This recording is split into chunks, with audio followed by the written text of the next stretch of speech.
Hello, I'm Barbara Gone Muller. I welcome you. You'll notice both of us are wearing red today. We're almost at that point on our planet where we're in a red alert about some of the things that we can take care of. So I invited Richard Denton here to be on our podcast today because we're a peace podcast. Peace, happiness, and mutually assured survival. What if we made that our motto? The world needs mutually assured survival for all our living plants, the oceans, the skies, and the universe, and our dear people. We're all so different, and we're all so wonderful. We wouldn't be born if we weren't supposed to be here right now. We were born with a destination and a purpose. I kind of think about that. Once I was on a radio show, and this lady called in and said, "How do you know if you're living your destiny?" I said, "Are you happy? Do you feel like the work you're doing creates peace on the planet?" But the most important part is, does it bring you joy? Because passion has joy attached to it, as we'll hear today from Richard Denton. You know, I started to read his bio, and he took his whole life and put it in 4 paragraphs.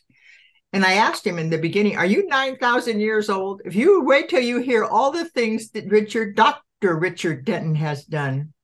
He's a retired country doctor who did everything from delivering babies to hospital work, geriatrics, looking for people and looking after people with special needs, and even coroner's work. He knows what it's like to be alive and healthy. He also knows what it's like to be in a war zone, and he'll talk about that. I have been involved, he says, sharing various environmental organizations, chairing them. I'm a physician for the environment, Ontario College of Family Physicians, Environmental Committee, Anti-Nuclear Weapons Organizations, and Physicians for Global Survival. That's why I'm on a think tank called Mutually Assured Survival. And so with that today, I'm going to talk to Richard about what can we do to get people to action. They know there are certain things on our planet which just are not working. And there are threats that we don't face because our gas is too high. Or there are threats we don't face because we're watching a TV show. And we don't take that time to say, what can I do? What is my role? What is my destiny? And I tell you, you're born to a time when we need your spirit. We need your action, and we need you. So I'm going to ask the first question. First, I want to say welcome, Richard, Dr. Richard Denton. Well, thank you very much, Barbara. It's certainly a delight and a pleasure to be on your program. Well, you know, people who are listening, and you're many of you, he's in Canada. Don't you just love Zoom, Richard? It is. It's a way that we can all come together. We do come together. And we come together with our thoughts, our smiles, our action. And I am just so happy you're here. Thank you for joining us today. Well, thank you for having me. You're so welcome. In the next 20 minutes or so, I want him to talk a little bit about the nuclear weapons and the nuclear threats that we face today. And as we began our conversation before we recorded it, we talked about, why don't people get it? Why don't people get it that we have to be ready to do something about this time when we know nuclear weapons are around the planet, and we have to take our voices and our actions? So I'm going to ask the first question. How can we get people, or what is your philosophy about nuclear power? Let's just start with that. Very simple. Well, I think nuclear power is great when it's up and running. It's green when it's up and running. But I think, again, we need to look at the whole picture. And so when you look at it from the mining, the refining, the transportation, the building of the nuclear power plants, all of those, unfortunately, are not green. Building a nuclear power plant is extremely expensive. It's a huge project. It needs very technical people to run it. And it's also very slow to get going. It takes at least 10 years and usually 15 or more years to build a plant. So that's not going to save our environment. We need something that's happening right now. And certainly the renewables, solar and wind, are much faster to be able to be built and much cheaper. And I think, Richard, as I'm looking at you, I think what you're trying to tell us is not only are nuclear power plants and nuclear reactors important, but they have to be manned. What if somebody's not there? What if they don't know that something is coming their way? and I think also what we're seeing now in Ukraine and what we saw in Fukushima was that nuclear power plants need external electricity for them to work. And so when Fukushima was disabled by the tsunami, and also what we saw in Ukraine, albeit briefly, that a nuclear power plant can go down very quickly if it doesn't have external power. It's sort of ironic that it's producing power and yet it still needs external power for it to run. It needs external power, it needs external people, and people don't want to go into a plant after it's been already activated. It's too dangerous. Well, certainly right now in the Ukraine, the largest nuclear power plant is now occupied by the Russians, and the risk of accident or miscalculation or direct sabotage is very real. And with the war going on, it's even more real than normal. So this is a very great threat. It's the largest in Europe, and it's much older now than Chernobyl was years ago. And it has much more radioactive waste on the site. And again, that can be hit by a missile, the water drained, and again, you have a lot of radiation released, and that will make the Ukraine and the surrounding area unlivable. Absolutely. My prayer is that all nuclear power plants are non-military zones so that there isn't an opportunity for an enemy, a so-called enemy. We're not really enemies. We're just people who are fighting for peace, and fighting for peace makes no sense to me. Speaking of that, do nuclear weapons work as a deterrent and make us safer? I don't think so. Nuclear weapons, of course, aren't deterred by accidents, miscalculations, or terrorists. They're not a deterrent during a war. When you look at what's happening in the Ukraine, Russia was not deterred by invading Ukraine, even though it knew it was backed by NATO and the US, which both have nuclear power, or have nuclear weapons. You have China and India having border skirmishes. India and Pakistan have both border skirmishes. And yet these go on even though both powers have nuclear weapons. So I think that nuclear weapons also makes us more fearful. And so this is an anxiety, stress producing. And I think this is why people aren't taking it seriously, because one, they feel that they're impotent to deal with nuclear weapons. And hopefully today we'll show you that you're not. And also that it's a project, it's something that's over there.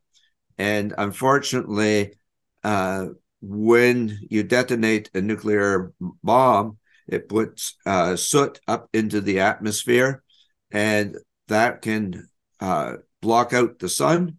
It goes around the world, and we will then have crop failure and famine for us all. So it's a suicide bomb, and that's why Reagan and Gorbachev, and more recently Biden and Putin actually said that a nuclear war can never be won, and it therefore must never be fought.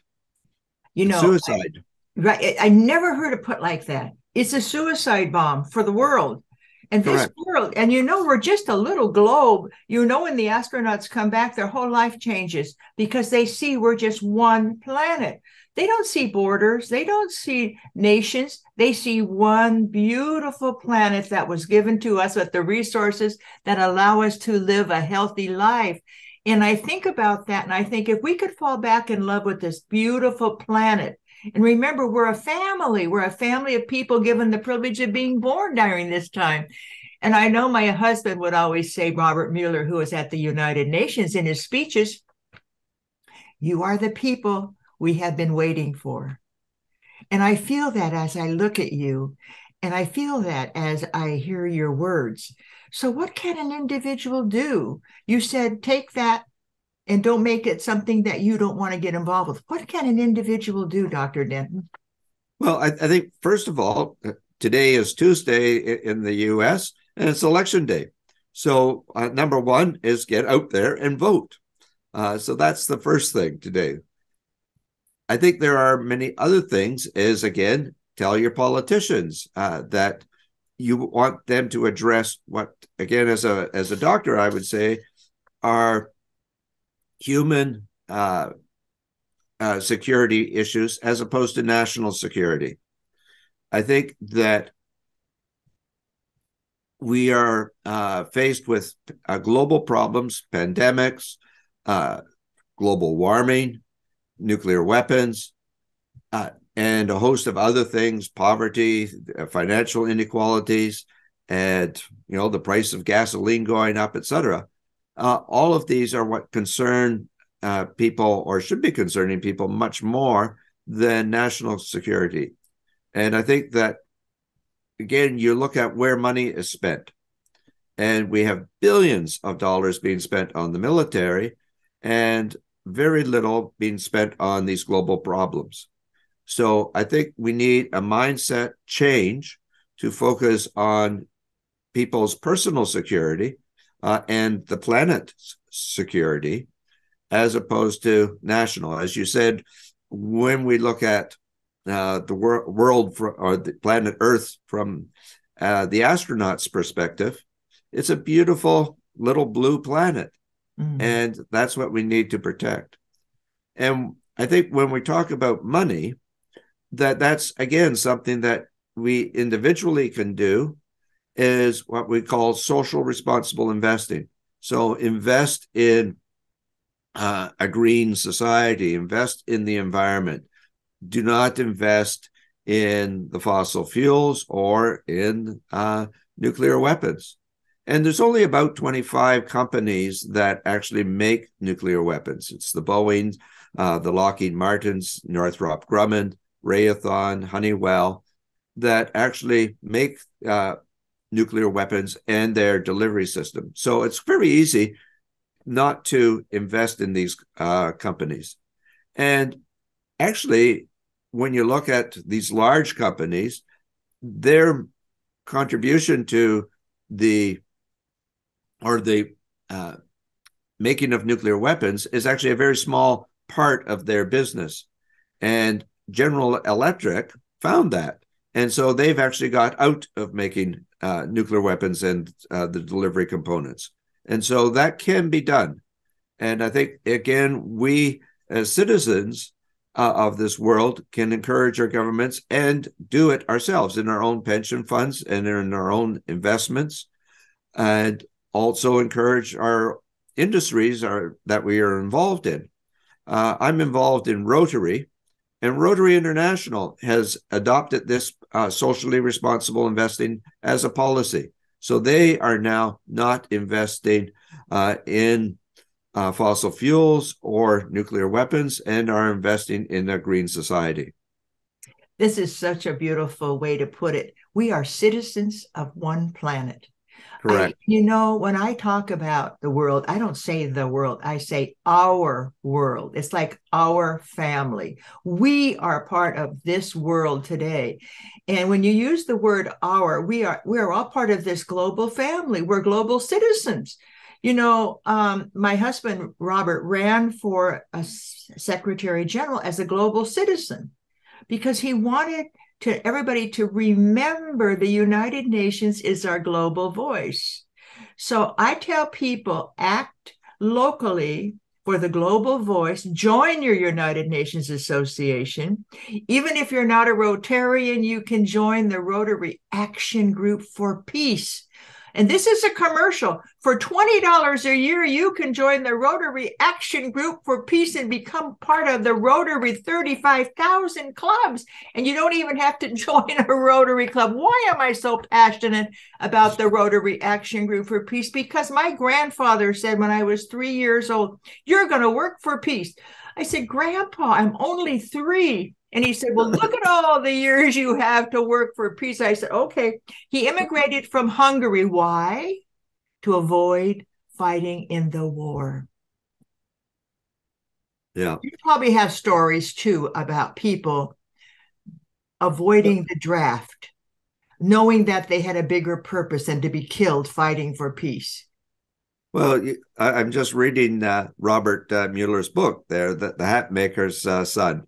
And he went through being locked up during the war. He saw all the terrible things that happened in the war. And that's why we need to work for peace. Again, in Rotary right now, we have raised $15 million for disaster relief in Ukraine. And our own district has worked on a global grant to get humanitarian aid, hospital equipment to Mykolaiv, a city in Ukraine. And the hope was that that would be helping people. Unfortunately, now that is now being bombed by the Russians. Oh, And so all our work is now for naught. And I think, this is the problem, is that people are dying, people are being killed, atrocities are going on, and this is why we need to have peace.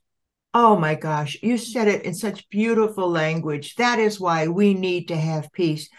I read a bulletin board. It's actually a billboard. It said 3% of the military budget would end starvation on our planet. And as I watch the evening news and I see people, children dying because they don't have enough food, well, if that is not the saddest thing on television today, and if you don't use your voice. I always tell people, and in fact, I'm doing what Robert always did. Robert passed away in 2010, and I decided, okay, it's time for me to live my grandfather's prophecy that I would be working for peace. So we got married. We were married for 17 years, and people like Richard are part of this solution. He is a solution. And today, when you finish watching Richard, we're going to put up a video that he wants you to see. The video is called, what is the name of the video, Richard, that you want us to watch? And I'm going to put up the link.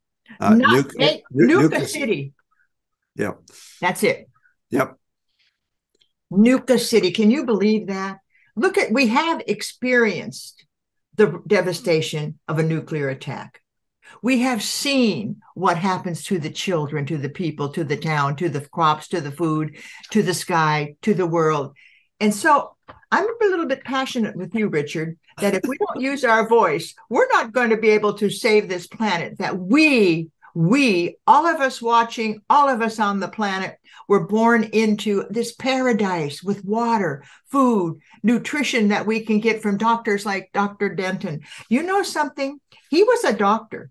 You remind me of another person I interviewed. He said it was Peter Carter, Dr. Peter Carter. When he had his 2 sons, he said, I have to stop doing medicine. I have to work for the climate, and I have to work for a world free of nuclear weapons. Is that kind of your passion too? You bet. You bet. Oh, well, as I listen to Dr. Denton, and I want you to listen to this twice, and I want you to invite your friends. I want you to listen to what he's saying, because what can an individual do to prevent nuclear war? And why can't we all organize around the TPNW? Tell them what that is. That's the Treaty on the Prohibition of Nuclear Weapons. And what has happened is that the 9 nuclear countries, well, actually, it was the 5 nuclear countries that sit on the Security Council at the UN, came up and signed the Non-Proliferation Treaty, the NPT. And over 50 years later, we still have nuclear weapons, even though Article 6 of that treaty said that the 5 countries would get rid of nuclear weapons in good faith. Mm-hmm. And unfortunately, over 50 years later, 52 years, they have not done that. And so the Treaty on the Prohibition of Nuclear Weapons has now come into existence. Again, it's supported by non-nuclear countries to shame and push the now 9 nuclear countries to get rid of them. And it makes, for the first time, nuclear weapons illegal. So nuclear weapons, they're immoral, they're illogical because of suicide, they are insane, and now they are illegal as well. And they're expensive. That's the part I can't get over. We're spending our money on prevention of wars by having nuclear weapons when we could be spending our money on enhancing our planet, giving the resources that we know everyone needs and the kindnesses that we get. And I think you get overwhelmed at times. I know people who watch these shows say, if I'm so glad I got to listen to Richard, and I want you to do this twice. I want you to promise me that you're going to listen twice because he's giving you so much information. Information is important, but what is it that persuades a person to do something? And I have found your voice. I worked with Edward Bernays, and Edward Bernays was the founder of public relations. And he said it takes 7 knocks for a person to go from awareness. Let's say today you're at awareness about nuclear weapons and the alternatives that could be there in place of nuclear weapons. And then, or your best friend tells you, pay attention, vote for people who are anti-nuclear, who are wanting our planet to be a planet of peace, and use your voice to tell, because if you tell a friend, and the friend looks at you and may have to tell you what they think before you tell them what you think, you don't have to have seven steps to getting to persuasion to do something. So have that conversation. And if you're not sure how to have a conversation, read my book, Revolutionary Conversations, the tools you need for the success you want. Why did I write that book? I wanted a simple 5-step process for a conversation that may be going south, maybe not what you want to hear. And so what's the first step in my book? Stop.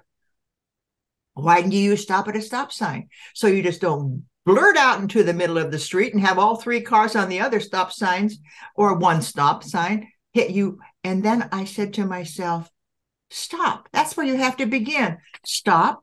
And then after you stop, you ask, can I ask you a question? I need a little help. So it's SHARE. I need a little help. Can you help me explain what it is you're really trying to teach me? Because I want to know what you're doing. And then last, you go through risk. May I take a risk? I'm going to tell you why I don't believe in nuclear weapons. And last, you have a conversation to explore the situation. Richard, it's such a simple thing.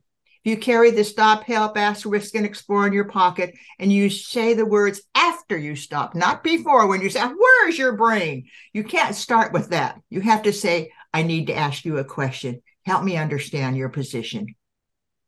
Again, I come back to the great organization of Rotary, and we have what's called the 4-way test.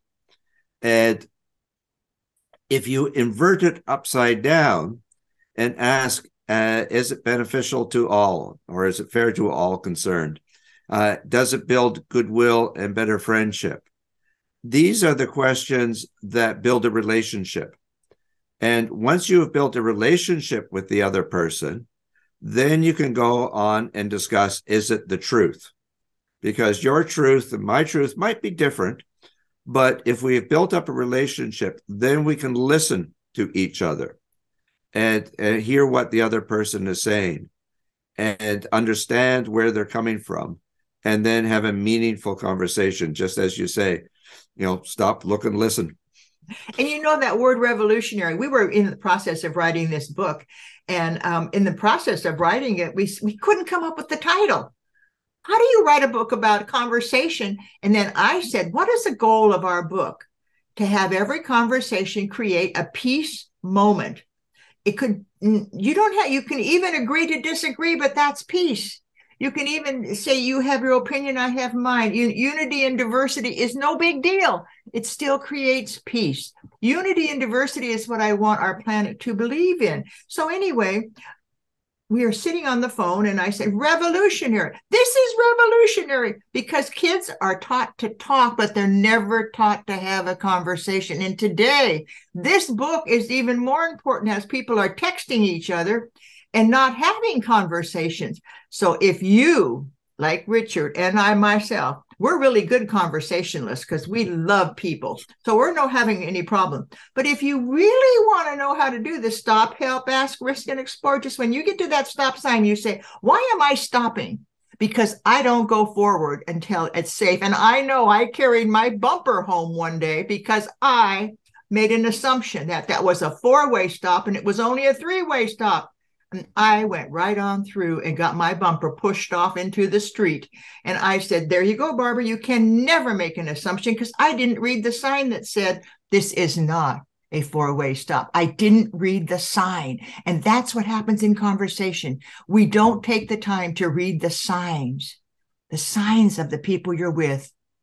And I think this is part of the problem is right now we are doing this on Zoom and we're lacking that whole interaction of reading the nonverbal ways of communication. And it was interesting. Met someone on Zoom and suddenly says, my gosh, I didn't realize you were so tall. And so again, you really don't get to know people until you do it in person. But then once we've met each other, then we can carry on by Zoom. Absolutely. Just fine. But I believe in Zoom. Without Zoom, Richard, I'd have to fly to Canada, use up the oxygen that we need to breathe.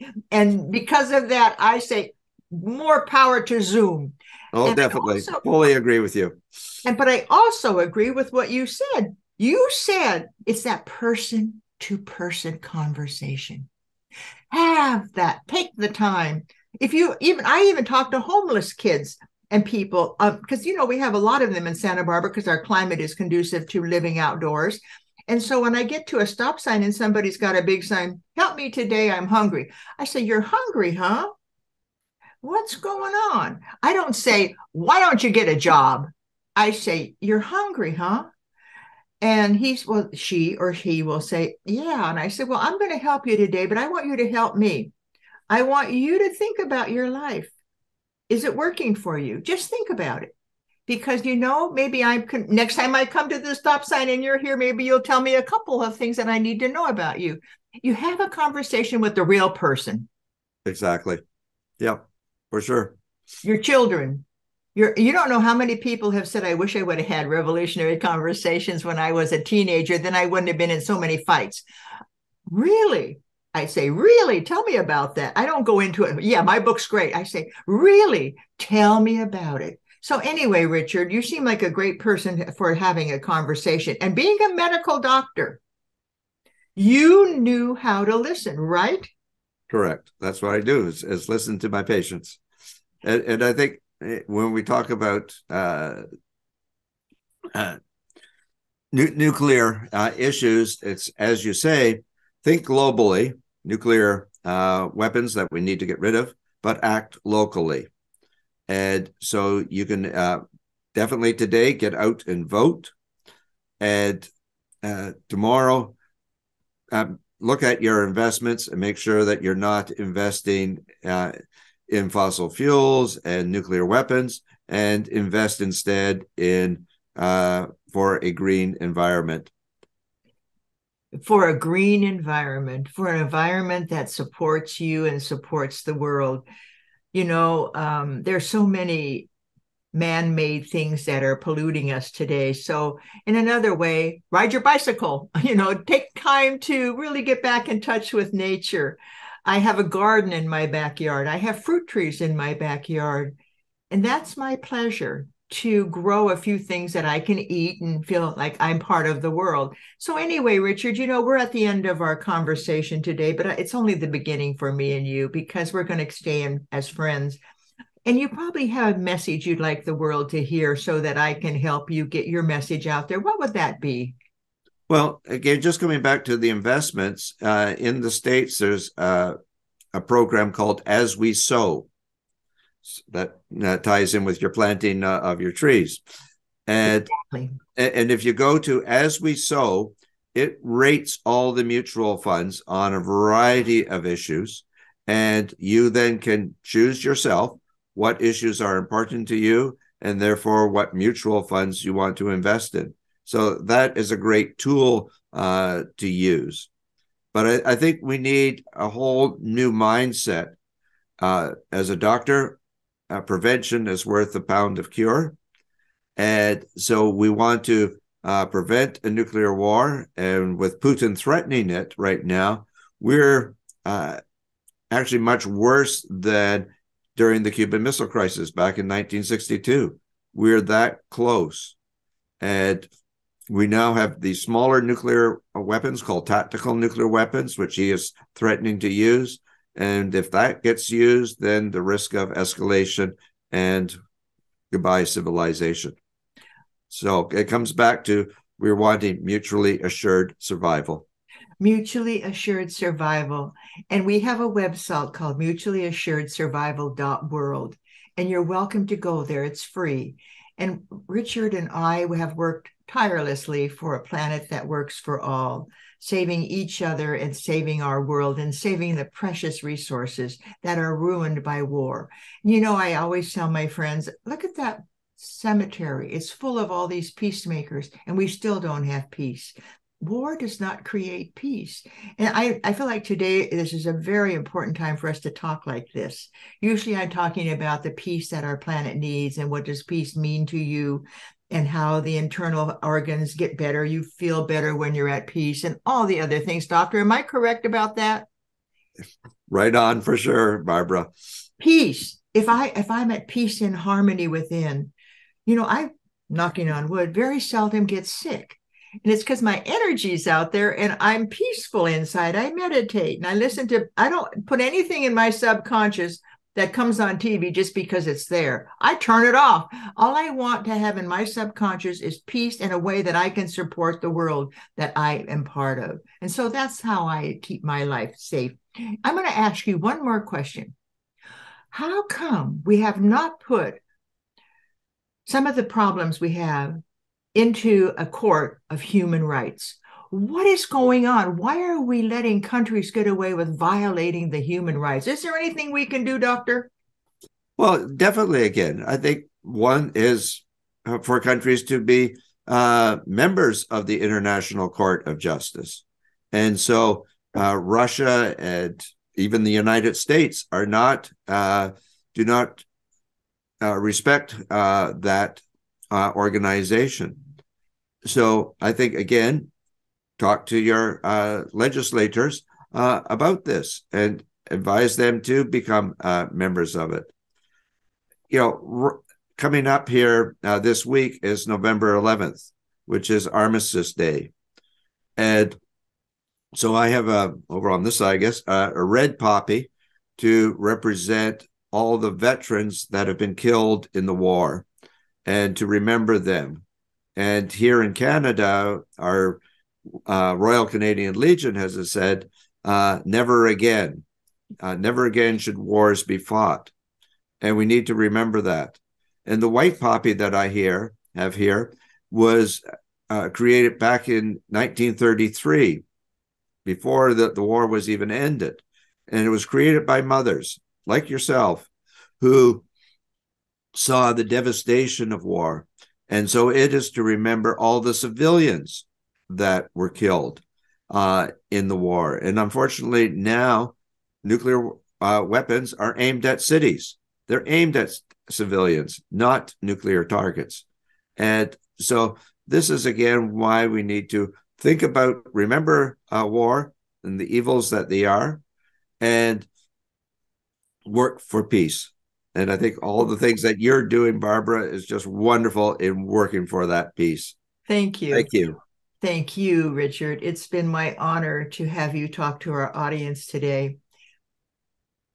Think about the words, what Robert said, what his whole life. He died at 88, and he kept saying, peace is possible. And that's the theme of the Rotary Action Group for Peace. And when you go to our website, Rotary Action Group for Peace, you'll see the beautiful background for peace is possible. It's our way of saying that life is possible when we are at peace. I'm Barbara Gahn Muller, and I thank you. Richard, are you going to show us that background? That piece. I was just looking for it. Did I? Yeah, I'd love to see that. As he looks, there we have our beautiful background of nature. And as we change his background, I'm just going to tell you. Yeah, I don't have it here right away. Unfortunately, I've Well, that misplaced background it. is beautiful because it's nature. Natural. Exactly. It's what we need to preserve. And Richard, I thank you again with my whole heart for the life you have lived and the life you will continue to live. You know, when the Nuremberg trials came up, he was 28. He's also on my podcast. And when he came up, I said to myself, how come you're still alive at 102, Richard? And I want you to know that Ben Ferenz was the trial lawyer at the Nuremberg trials when he was 28 and now he's 102. Does peace help you? What do you think, Richard? Definitely. And Definitely. cannot get over it. I'm smiling from ear to ear because Richard has emphasized what we can do as people to make our planet a better place for all. Join us again next week. You know, we're almost at 100 podcasts that you can watch with your friends instead of watching a TV show that's not going to inspire you. We need you to watch Peace Podcast. Get inspired, get in action, and know that we love you. Thank you for being here. And you can see us on Spotify, YouTube. In case you're stuck in traffic, turn on Spotify and listen to Richard. Thank you again, Richard. You've been fabulous. Well, thank you very much, Barbara. Really appreciate being here. Thank you. My absolute pleasure. It's my honor to say thank you for joining us. You're why we're here, because we want you to hear what we have to say, and we want to hear what you have to say. Send us an email now and then. Thank you.